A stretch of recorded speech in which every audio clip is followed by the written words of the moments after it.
કેવડિયા આવશો તો statue of unity તો તમે જવાના જ છો, પણ અહીંયા આવીને તમે આ વસ્તુ એક્સપિરિયન્સ નહીં કરી તો તમે ઘણું બધું મિસ કર્યું. ડે 1 હું જઈ રહ્યો છું ગુજરાત સોલો બાઇક ટ્રીપ પર. આજે પહેલો દિવસ. સવારમાં ફટાફટ રેડી થઈને બ્રેકફાસ્ટમાં મમ્મીના હાથે સગુનું દહીં ખાઈને હું આવી ગયો નીચે મારો બધો સામાન લઈને અને ફટાફટ બાઇકમાં લોડ કર્યો અને રેડી થઈ ગયો મારી ફર્સ્ટ સોલો બાઇક રાઇડ માટે. આજે મારે 200 કિલોમીટરની રાઇડ કરીને પહોંચવાનું છે સ્ટેચ્યુ ઓફ યુનિટી. રસ્તામાં 2 વખત હોલ્ડ કરીને 1 વાગ્યા સુધી હું પહોંચી ગયો એકતાનગર. હવે હું જવાનો હતો વર્લ્ડ ટોલેસ્ટ સ્ટેચ્યુ જોવા માટે અને હું બહુ જ એક્સાઇટેડ હતો.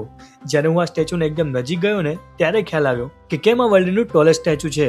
અને મેં વ્યૂ ગેલેરીની ટિકિટ લીધી હતી એટલે 502 ફૂટ ઉપર સરદાર પટેલના ચેસ્ટમાંથી જે નજારો હતો ને બોસ, મજો આવી જાય. પછી આ બધું એક્સપ્લોર કરતા સાંજ પડી ગઈ અને સાંજે 7 વાગે શરૂ થાય છે લેઝર શો.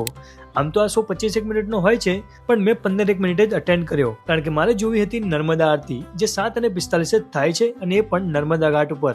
એટલે ફટાફટ હું ત્યાંથી નીકળ્યો અને મારી બાઇક લઈને પહોંચ્યો નર્મદા ઘાટ ઉપર. પણ 7:50 થઈ ગઈ હતી એટલે મને લાગ્યું કે આરતી મિસ થઈ ગઈ હશે, પણ ના, આરતી હજુ શરૂ થઈ હતી. એટલે મસ્ત મજાની જગ્યા લઈને બેસી ગયો અને આખી આરતી જોઈ અને આ એક અદ્ભુત એક્સપિરિયન્સ હતો. અને બીજી વાત, મારી મમ્મીનું નામ નર્મદા છે અને ટ્રીપના પહેલા દિવસે સવારે અને રાત્રે માં નર્મદાના આશીર્વાદ મળી જાય તો આનાથી વિશેષ શરૂઆત શું હોય.